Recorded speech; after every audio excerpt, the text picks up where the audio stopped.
Si vous écoutez Changer la norme, c'est que l'entrepreneuriat vous intéresse. La Fondation Entreprendre a décidé d'encourager les initiatives sociales et solidaires en soutenant Changer la norme. Depuis 10 ans, elle agit en faveur de la cause entrepreneuriale. Elle développe l'esprit d'entreprendre chez les jeunes, elle favorise l'égalité des chances et accompagne les parcours de celles et ceux qui entreprennent. Retrouvez toutes les initiatives de la Fondation Entreprendre sur www.fondation-entreprendre.org. Je veux voir le bonheur dans chaque œil de chaque spectateur. Il faut que tu respires. Moi à mon bisounours, je lui fais des bisous. T'es gentil des tout. Bonjour à toutes et à tous. Je suis heureuse de vous retrouver pour ce nouvel épisode de Changer la norme. Je suis Flavie Després et j'anime ce podcast depuis 1 an et demi. Dans la vraie vie, je dirige Care News, le média des acteurs de l'engagement. En 3 saisons de Changer la norme, on a forcément parlé de consommation, beaucoup même, et souvent en mal. Le confinement a fait énormément parler de ces sujets, de moins consommer, de consommer mieux, de consommer plus local et de consommer des produits plus responsables. En 2020, la consommation en ligne est un terrain exploré essentiellement par des acteurs classiques, voire par des géants qui ont des pratiques qui font frémir.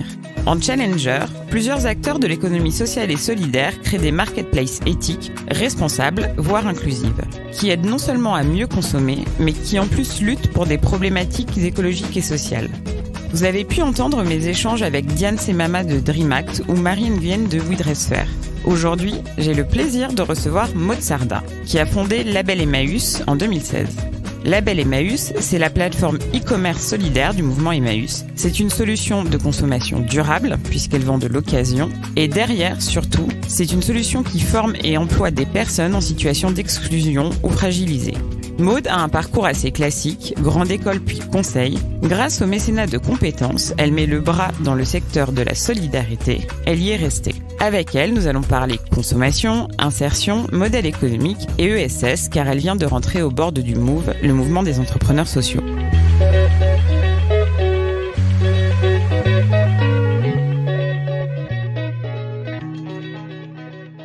Bonjour Maud. Bonjour. Tu vas bien ? Super. Alors j'ai raconté dans l'intro, mais c'est un épisode à rebondissement et je suis tellement contente de t'avoir en face de moi et d'avoir retrouvé le studio et Raphaël. Ça va être un podcast splendide, le meilleur de l'année 2020. No offense pour les autres. Maud, tu diriges Label Emmaüs. Oui. Et on va parler de comment c'est venu cette idée de créer une marketplace d'occasion solidaire qui utilise l'insertion aussi comme biais solidaire pour les personnes qui souhaitent retrouver un emploi. Mais avant, j'aimerais bien qu'on revienne sur ton parcours. Donc, tu as fait une école de commerce. Oui. Ouais. En fait, ta transition, elle s'est faite chez Accenture. Tu vas nous raconter ce que tu faisais. Ça n'a rien à voir avec ce que tu fais aujourd'hui, mais c'est ça qui t'a permis de venir du côté clair de la force et d'avoir une conversion. Donc, tu fais les decks. Ensuite, tu travailles chez Accenture. Oui. À la sortie des decks, effectivement, je suis rentrée chez Accenture. J'ai fait 4-5 ans de consultante en système d'information et organisation. C'était un choix à la base économique pour payer les études. Ça s'est avéré être une super école de formation. C'est quand même des boîtes qui investissent beaucoup pour leurs ressources humaines. Donc aucun regret, au contraire, puisque en plus j'ai réussi à effectivement aller vers la force. Alors je sais pas si c'est plus clair ou voilà, Accenture a une très belle fondation et c'est grâce à cette fondation que j'ai découvert l'économie sociale et solidaire. Donc pendant 9 mois, j'ai été mise à disposition de l'Agence Nouvelle des Solidarités Actives. Je continuais à être salariée d'Accenture, mais c'est du mécénat de compétences. Donc c'est la boîte en fait continue à te verser un salaire, mais tu travailles pour une structure à but non lucratif et pas pour ton employeur. Exactement. Et c'est une fondation qui a quand même 5000 jours hommes par an de mécénat de compétences, donc c'est quand même énorme. C'est la plus grosse là-dessus en France. Cette petite année à l'ANSA qui a été créée par Martin Hirsch, une sorte de laboratoire, on va dire, de politique sociale. C'est là que s'est expérimenté le RSA à l'époque. Donc moi, j'accompagnais des collectivités locales dans la mise en place du RSA. C'est toi qui as choisi la structure dans laquelle tu as été mise à disposition ? Oui, j'avais le choix entre plusieurs, effectivement. Et là, ça me paraissait être disons, assez transférable en termes de compétences par rapport à ce que je faisais, parce qu'on est des consultants en fait pour des collectivités dans la mise en œuvre de dispositifs, mais ça me permettait de découvrir vraiment tout le paysage des politiques sociales françaises, et c'est pas une mince affaire quand même. Donc c'était très enrichissant. Après, ça m'a montré que j'avais pas tellement envie d'évoluer dans un milieu aussi institutionnel, un peu trop politique et pas assez terrain. Mais j'ai rencontré Emmaüs sur mon chemin à ce moment-là, et j'ai eu un vrai coup de cœur effectivement, parce que ça a coché toutes les cases pour moi. C'est un mouvement hyper militant, justement très terrain, qui s'attaque, je pense quand même, aux formes les plus dures d'exclusion. Et depuis 70 ans, qui reste quand même fidèle à des valeurs très très fortes, et avec un modèle économique aussi au cœur, qui permet de donner un travail aux personnes, et cette valeur travail, indépendance financière, j'y suis très attachée, et en créant Label Emmaüs, je veux faire perdurer cette force aussi économique au service du projet social. Tu découvres Emmaüs, donc tu vas travailler chez Emmaüs. Je comprends le coup de cœur. Mon premier reportage terrain, je crois, chez Care News, c'était Emmaüs Défi. Mm-hmm. C'est comme si c'était hier. C'était vraiment un beau moment. Donc tu vas travailler chez Emmaüs. Mm-hmm. Comment naît cette idée de Label Emmaüs ? Est-ce que c'est un projet qui existait déjà ? Est-ce que vous étiez plusieurs ? Est-ce que c'était interne ? Est-ce que tout de suite ça a été une filiale ? Pendant 5 ans, je suis sur le terrain. J'accompagne des structures Emmaüs, plutôt des structures d'insertion, mais je suis aussi au contact des communautés, et je découvre toutes les formes d'action, de projets d'Emmaüs. Je découvre un mouvement d'une grande puissance, avec un maillage quand même de 450 points de vente en France, c'est gigantesque. Et face à ça, la grande absente, c'est la dimension digitale. Il y avait quasiment rien en ligne, et forcément, venant d'Accenture, en ayant travaillé sur des projets informatiques, ça m'a tenté, ça m'a frappé. J'avais très envie de créer une structure moi-même Emmaüs, mais comme j'évoluais au niveau de la tête de réseau, j'avais aussi envie de garder une dimension nationale. Et c'est vrai que de créer une boutique en ligne au niveau national pour l'ensemble du mouvement, mais tout en faisant une structure d'insertion qui permette à des personnes en difficulté de développer de nouvelles compétences, je trouvais que c'était vraiment le projet fait pour moi. Et donc je l'ai pas fait toute seule, je l'ai fait en interne, c'était de l'intrapreneuriat, on va dire. Donc j'ai proposé au conseil d'administration d'Emmaüs France, fin 2014, de me confier une mission exploratoire. J'ai passé 1 an à étudier tout le marché, les acteurs. Oui, la concurrence, parce qu'il y a d'autres plateformes, bien sûr, de marketplace d'occasion.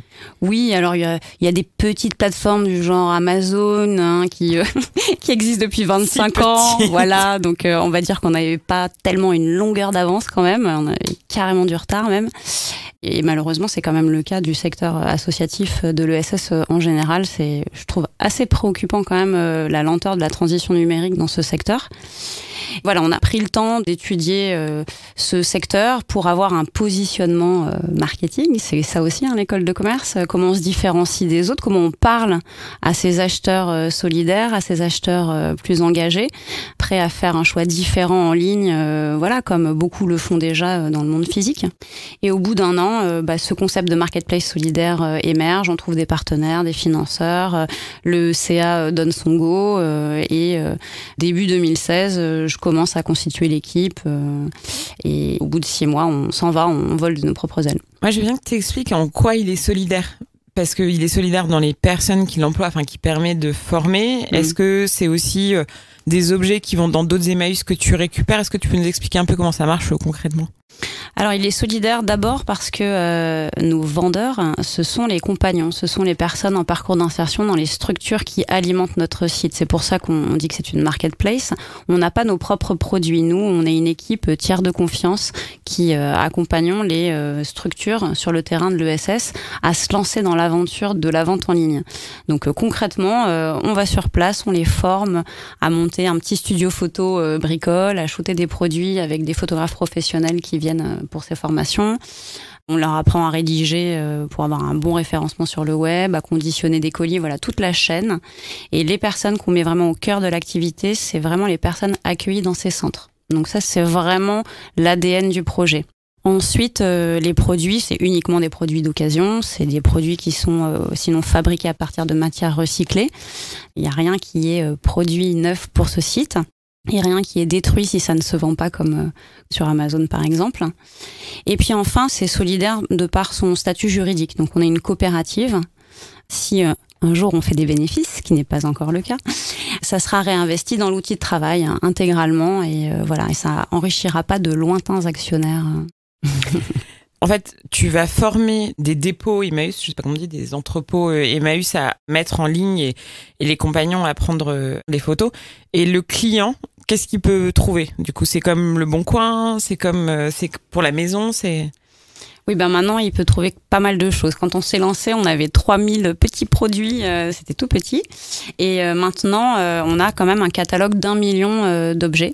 On est sur tous les univers, la mode, la déco, mobilier, la culture, donc beaucoup de livres. On a même de l'high-tech reconditionné, on a pas mal de matériel informatique, de smartphones reconditionnés. Donc on est quand même vraiment sur toute la gamme de la maison, des besoins culturels, etc.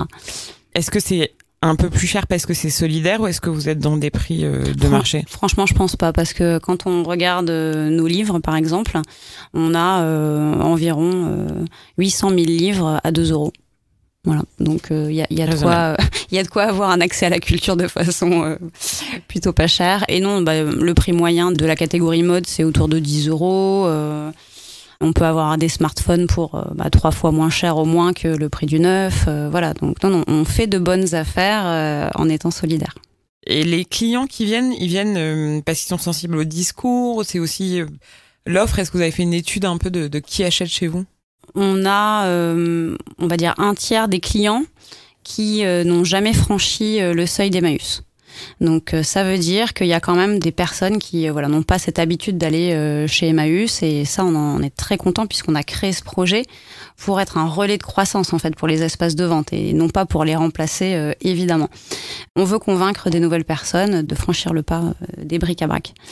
Sur le pouvoir d'achat, on touche des gens a priori qui ont un petit peu plus de sous que ceux qui vont généralement dans les bric-à-brac, notre panier il est autour de 35-40 €. Dans un espace de vente physique, il est plutôt autour de 15. Voilà. Et ça aussi, c'est important. Il faut qu'on arrive à attirer tout type de clients et on a besoin de tout le monde pour soutenir le projet social.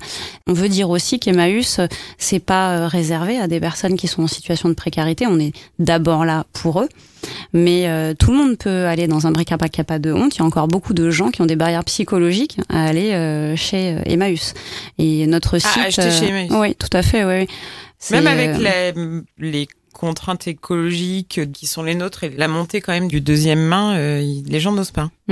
Ouais, sur la seconde main, il y a quand même des barrières encore pas mal sur beaucoup de types de produits. Donc, le livre, par exemple, il n'y a plus de barrières sur ce type de produit, mais sur l'high-tech reconditionné, on se demande si quand même ça va tenir, si c'est bien sérieux. Il faut savoir que nos produits high-tech, ils sont garantis 2 ans. Oui, donc presque plus que... c'est ce qu'on trouve sur la Fnac, en fait. Donc pour quelque chose de 3 fois moins cher, la même garantie, sans utiliser des matériaux qui sont hyper néfastes pour l'écologie. Donc, petit à petit, ça vient. Il y a beaucoup de réassurance à faire. Aussi, expliquer que ce n'est pas réservé, Emmaüs, à des personnes en situation de précarité. Et puis, beaucoup de gens aussi qui savent pas forcément... où ça se trouve, ce qu'on va y trouver comme produit, à quelle heure ça ouvre, des petites choses pratiques et que Internet peut faciliter. J'aimerais bien qu'on parle aussi le modèle économique. Est-ce que vous prenez un pourcentage sur les objets? Ok, donc c'est comme une marketplace normale. Assez classique. Voilà, on prend un pourcentage, 10%. Voilà, je le dis de façon transparente. Ah oui, non, mais moi j'adore parler de chiffres. Donc tu peux fais-toi dis-nous et c'est plutôt bas en fait par rapport à ce qui se fait dans ce secteur. Généralement, les commissions c'est pas loin de 15-20%. Amazon par exemple prend plus de 20% de commissions sur la vente de livres. Et quand on sait qu'un livre d'occasion, ça se vend autour de 5 € en moyenne, en termes de marge, c'est compliqué quand même. 10%, il faut quand même vendre un certain nombre d'objets pour arriver à faire vivre une équipe. C'est la problématique de notre modèle économique. Donc, c'est depuis le début, on sait qu'il faut qu'on atteigne un seuil de rentabilité autour de, on l'estime, 5-6 millions de volume d'activité en fait, par an. Cette année, on va être autour de 3 millions de volume d'activité sur le site. Voilà, quasiment quoi. On estime que d'ici 2 ans, on y est, hein, parce que en fait, on double quand même notre volume d'activité d'année en année depuis 3 ans. Donc ça va très vite. Mais c'est un projet qui est quand même coûteux et on le sait depuis le début. Il a fallu lever des fonds pour ça. Alors on les a pas levés auprès de Goldman Sachs comme Back Market par exemple dernièrement. Bim, qui est en train de faire une énorme campagne dans le métro. Voilà, je pense que personne n'a loupé les pubs, mais elles sont bien faites, cela dit. Elles sont très très bien faites. Après, je trouve que c'est un peu pousser le bouchon de se faire passer pour le chantre de l'ESS et de l'écologie quand on lève des fonds auprès de Goldman Sachs. On disrupte pas grand chose quand même dans le modèle capitaliste d'aujourd'hui. Bon, bref, passons. Et vous avez levé auprès de qui, ces fonds, on les a levés auprès de tout un chacun déjà, puisqu'on a une coopérative, donc n'importe qui peut prendre des parts de Label Emmaüs à partir de 20 €. Donc on a quand même plus de 500 sociétaires aujourd'hui. Et ça a amené pas mal de fonds. Ensuite, des subventions d'investissement, beaucoup des collectivités sur les lignes de réemploi, voilà, de recyclage. Et puis enfin, la finance solidaire, donc France Active, INCO, l'ITA, voilà. Oui, on a tous les mêmes paroisses. Je crois que voilà, on connaît les mêmes personnes a priori.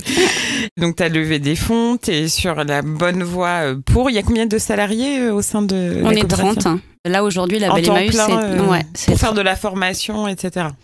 Alors, dans les 30 personnes, il y a, on va dire, une douzaine qui travaillent dans notre entrepôt logistique à Noisy-le-Sec, dans le 93. C'est en majorité des personnes qui sont en parcours d'insertion et qui vont collecter les livres que ne vendent pas les Emmaüs d'Île-de-France dans leur point de vente physique. Donc vraiment, ils font les bennes des Emmaüs et ils essaient de donner même une 3e vie à ces livres, et cette fois en ligne. Et on y arrive quand même pour 1 livre sur 2 qu'on récupère dans les bennes d'Emmaüs. Donc c'est pas rien. Ensuite, on a une activité, donc plus celle que j'ai décrite au début de Marketplace, où là, une douzaine de personnes vont effectivement accompagner les vendeurs, les former, gérer le SAV, toutes les demandes clients, les développements informatiques, la communication. Ensuite, on a des personnes qui travaillent, là une petite équipe de 3 personnes qui gèrent notre école, la belle école qui est née l'année dernière. Et enfin, on a créé un fonds de dotation aussi, où il y a une personne qui s'occupe de son développement. Peut-être qu'on va revenir sur ces projets, tu me diras.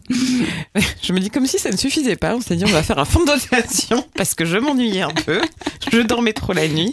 Non, mais raconte-nous du coup le fonds de dotation avant qu'on passe au dernier chapitre du podcast. Oui, ça marche. Le fonds de dotation, c'est une sorte de fondation, donc c'est pour recevoir des dons privés ou de particuliers, entreprises ou particuliers. Ce qu'on ne peut pas, nous, en tant que structure fiscalisée, Label Emmaüs, on n'est pas éligible au mécénat, on ne peut pas émettre de reçu fiscal. Et ça nous limite dans le développement de projets à but complètement non lucratif, puisque notre école, par exemple, forme gratuitement 100 personnes cette année, 100 demandeurs d'emploi au métier de la vente en ligne. On a des formations qui durent quand même 3 à 5 mois, qui sont qualifiantes. Pour ce type de projet, il faut aller chercher des fonds. Pour l'instant, on a plutôt des fonds publics là-dessus, de la région Île-de-France, voilà. Mais demain, on aura aussi besoin de soutien peut-être privé. Et le fonds de dotation, lui, va nous permettre de collecter ces fonds pour soutenir d'autres que nous, en fait. D'autres associations qui ont envie de se lancer dans la transition numérique, qui ont envie d'utiliser le web, la vente en ligne comme moyen de réemployer des objets et d'insérer professionnellement des personnes. Et en parlant d'ambition et de travailler avec les autres, on bascule lentement mais sûrement vers... À la fin du podcast, j'aime bien parler d'économie sociale et solidaire avec mes invités. C'est quoi ton regard sur le ESS ? Est-ce que tu as vu des changements récents ? Bon, à part que tu n'aimes pas les faux ESS, comme on l'aura compris, mais ça fait du coup 5 ans que tu évolues dans le secteur de l'ESS. Est-ce que tu vois des différences majeures par rapport à il y a 5 ans ? Oui, parce que déjà, nous, notre marketplace, elle est ouverte à toute l'économie sociale et solidaire. Donc, quand même, aujourd'hui, dans les vendeurs, on a des structures de la Croix-Rouge, d'Envie, des ressourceries. Quand je suis arrivée dans ce secteur il y a 10 ans, c'était limite si on se crevait pas les pneus des camions quand on voyait les autres passer sur son territoire. Enfin, c'était pas loin d'être ça quand même, donc qu'on puisse partager un projet de mutualisation à échelle nationale. Au début, ceux qui n'étaient pas Emmaüs se disaient oui, mais si on vend sur votre site, on va brouiller notre image, on va penser qu'on est Emmaüs. Et les Emmaüs de l'autre côté disaient oui, mais dans ce cas-là, les donateurs, ils vont aller apporter les objets à la ressourcerie du coin plutôt que chez Emmaüs, en pensant que c'est Emmaüs. Enfin bref, et finalement, rien de tout ça ne s'est passé. Juste le grand public public voient que l'union fait la force et pour eux de toute façon c'est la même chose. Donc Emmaüs en l'occurrence est porte-étendard d'une consommation différente en ligne parce qu'on a cette notoriété par rapport au grand public, mais on a besoin de tout le monde, de tout l'ESS pour être un acteur de référence en ligne et peser face à des mastodontes. Donc je pense qu'il y a vraiment une évolution quand même dans le secteur sur la capacité à se mutualiser, à partager des outils et la visibilité.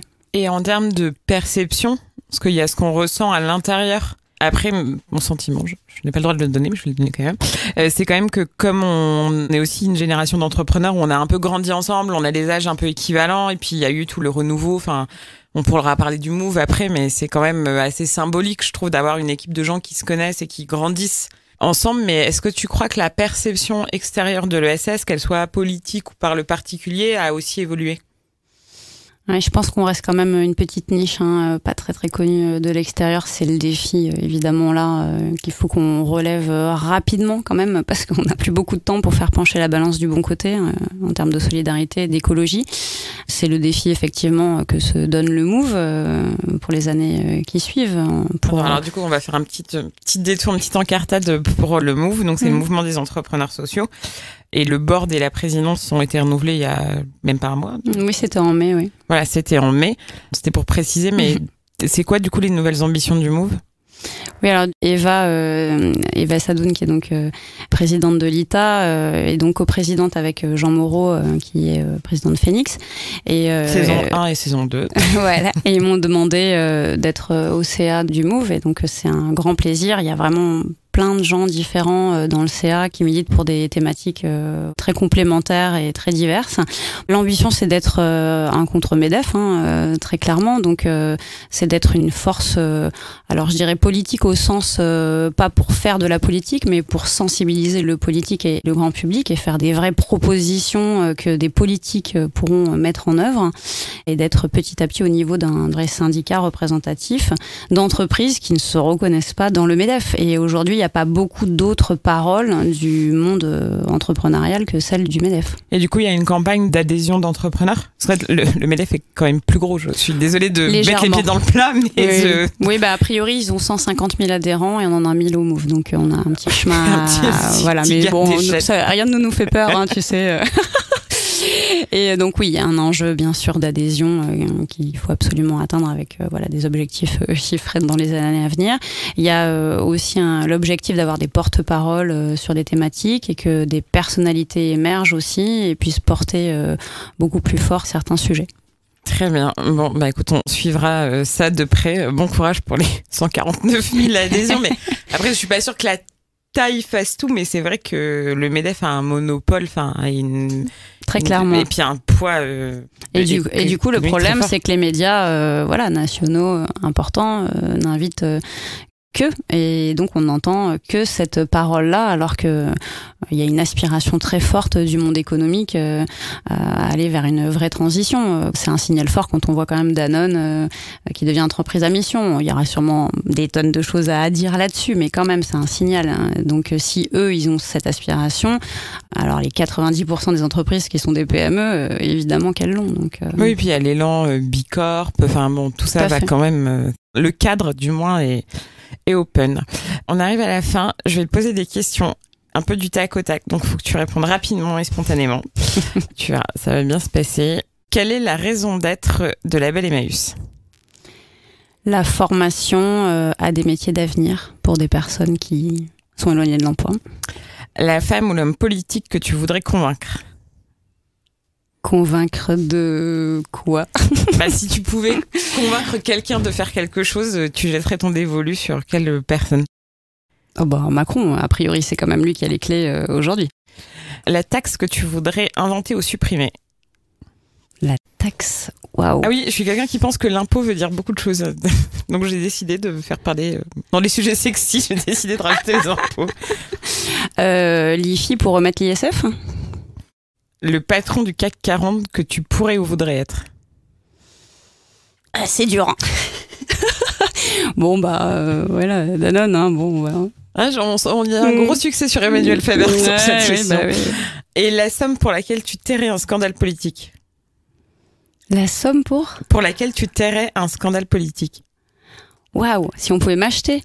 Alors, quand même, en faisant le choix de partir d'Accenture pour travailler chez Emmaüs, j'ai prouvé que le financier n'était pas important pour moi. Merci beaucoup, Maud. Merci à toi, Flavie. Merci d'avoir écouté jusqu'au bout cet épisode. Changer la norme, le podcast de Care News se retrouve sur SoundCloud, iTunes, Spotify et partout la technologie à l'heure de nous mener. N'hésitez pas à nous suggérer des invités, à faire des commentaires, à diffuser autour de vous et à noter le podcast afin de vraiment changer la norme. Merci.